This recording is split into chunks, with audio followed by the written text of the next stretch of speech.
What's going on, gamers? Today we're going to be jumping into Diablo 4 and I'll be going over how you can get the perfect start to your game, level up fast and grab some nice gear along the way. So if that sounds good, then stay tuned. That's coming up next.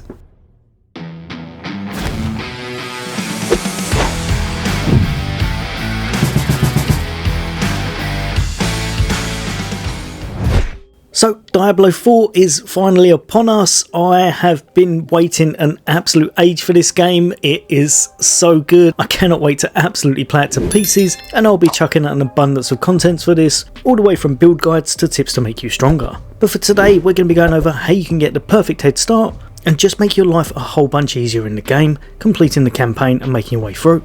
So the first thing you're going to be tackling is going to be the choice of what class you want. Pick the one you truly want to play, as you're probably going to be sinking a lot of hours into them. The next thing you want to do will be to decide on the difficulty you want to be starting out at. This goes from World Tier 1 all the way to Veteran.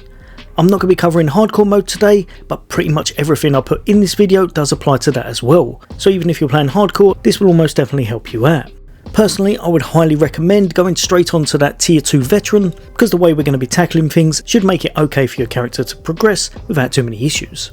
But if you're very new to the franchise or you find yourself struggling at any points, don't forget you can change this at any time, either through your settings or through the world tier statue that's in Kiovershed. Now, one quick tip that I definitely want to get out of the way is going to be something that you'll want to make sure is enabled. So you're going to want to go into your gameplay settings and make sure you enable both of these: Advanced Tooltip Compare and Advanced Tooltip Information. Without these, things are just a lot more difficult. When you're looking at all of your gear, all of your equipment, you don't get as many stats and you cannot work out what a perfect god roll item is straight away. Whereas now, you've got a lot more information and you can tell which items are truly amazing straight away at a glance. Now that that's out of the way, you're going to start off on your adventure, you're going to make your way out of that dank cold cave and just keep making your way through the opening part of the game, and eventually you'll come across one of these right here, which is going to be an altar of Lilith. Something you 100% want to know about, as they're going to become permanent unlocks and they're going to make you a lot more powerful. It's also going to be a nice little bit of XP, so you're going to want to grab this one straight away. Next up, you're going to be making your way to Lorath, you're going to meet him, and then you're going to be heading all the way to the first big town, and that's going to be Kiovershed. In here, again, carry on with the main quest line. You're going to need a few bits for Lorath, so you're going to want to go to the weapon shop just next to the blacksmith. Purchase whatever you need to get here, and then you're going to make your way straight back to Lorath, and then he's going to set off on horseback. It's at this point you're pretty much free to do whatever you want within reason. It's an open world game, so you can tackle things kind of at your pace. But whilst we are here, it's definitely worth going over. Some important vendors in this town is going to be the Occultist just here, which usually opens up at level 25, but you can unlock it early by just completing one of the dungeons. The Occultist is going to be quite integral, as he's going to be the one putting all of your aspects on your gear. Just down from here, another one that you'll definitely want to know about. You probably won't be able to do it straight away, but dotted around the world there's going to be a lot to pick up, herbs and things such as that. And a little bit later on you're going to want to go to your alchemist and make some elixirs. These are going to have different positive effects for your character, but also going to mean that you get a nice buff to your XP, so it's definitely worth doing in order to level a little bit faster. So it's at this point that you would think now would be when you want to jump straight into the campaign, do all of the main missions and just crack through everything, which if you're trying to get to the end game the fastest, that probably would be what you do. However, we're going to do things slightly different here, and instead you're going to be venturing around Fractured Peaks and you're going to make sure that you collect all of those altars of Lilith.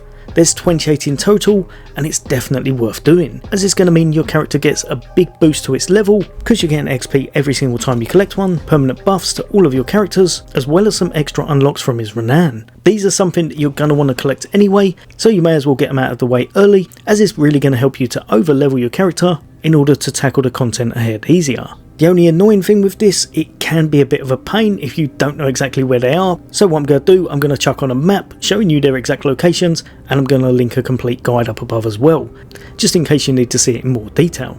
But like I said, well worth doing. When you look into your renown, you're now going to be able to collect these, you're going to have bonus XP, you're going to get gold, you're going to get some skill points, another potion capacity, which is very, very helpful. The extra levels you're going to be getting will help you to put a few more skill points into your skill tree and just make yourself stronger overall. And because you'll be collecting all of those altars of Lilith as you go, your level's going to be very high. One thing I did, whenever I saw enemies around, I tried to tackle them as I went, in order to gain a little bit of XP that way as well.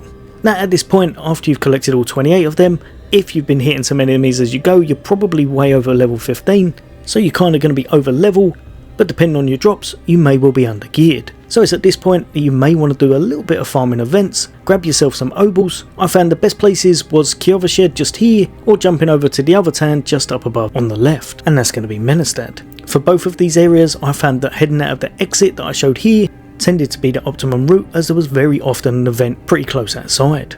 So you're going to make your way to one of these events, tackle the enemies here, complete the event, grab yourself some nice obols, as well as almost definitely some gear that will be better than what you've got on. At this point, you're going to want to activate your teleport, go back to town, and then go straight through the portal again, go back, and hopefully the event's back in place. This doesn't always work, but it does work very often. If it doesn't, just rinse and repeat until it's there. You're going to want to do this a few times over, completing some of the events, get yourself a little bit of obols, and gear up in the process. But remember, you will be leveling up pretty fast, so don't go too mad, just make sure that you're geared up enough to progress. At this point, any armor pieces or items that you're missing, go back to your main town of Kiovershed, go to the obol merchant, and hopefully you'll be able to gamble for something and have a little bit of luck and get yourself something nice. Now at this point, you should be in a pretty good place and your character should be feeling quite strong. So now would be the time that you're going to go out and do a couple of dungeons. Remember, these are going to reward you with aspects and unlock that occultist, so that's going to be two birds with one stone. The first one I would recommend would be just up top left here, and that's going to be the Caldera Gate dungeon. This is going to reward you with the eluding aspect. Becoming injured whilst crowd controlled grants you unstoppable for 4 seconds. It is on a bit of a hefty timer with that 40-second cooldown, but if you're struggling to break out of those crowd controls, this can be a real lifesaver. Another one that's definitely worth having is going to be the aspect of the Protector. Damaging an elite enemy grants you a barrier absorbing up to a set amount of damage for 10 seconds. Again, this is on a bit of a timer with a 30-second cooldown, but it's another defensive one that's well worth having in your arsenal. And then whenever you're finding better piece of gear, you'll be able to apply these to those whenever you want, as long as you've got the resources. Again, jumping over to the map, you can find this aspect right down the bottom here in the Lost Archives dungeon. After that, you are now more than ready to tackle what's ahead of you, so I'd say probably jumping straight into your main quests, as well as doing your priority quests, is going to be ideal, because you should have pretty much everything you need in order to make your way through without too many issues. Remember, you will be getting certain rewards as you complete the quests anyway.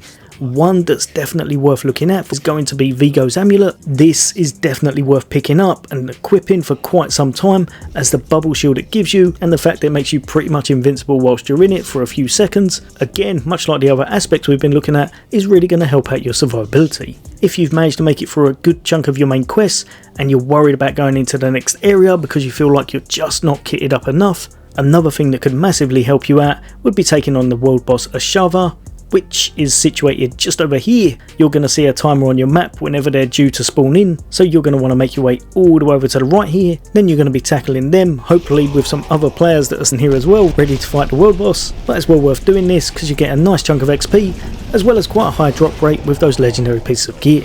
After doing this, you should be a very nice level, you should have some pretty tasty gear about yourself, and you should have pretty much everything you need in order to tackle the rest of the game. Remember, if you're still a bit squishy, don't forget you can always chuck on some gems and such into your armor pieces back in Kiovershed, but you'll almost definitely be finding some better gear in the next region, so I'd probably say hold off until you get there before you start upgrading and spending too much money. As always, hopefully this has helped a few of you guys and girls out. There'll be a lot more Diablo content on the way from me. Take care, I'll see you on next day.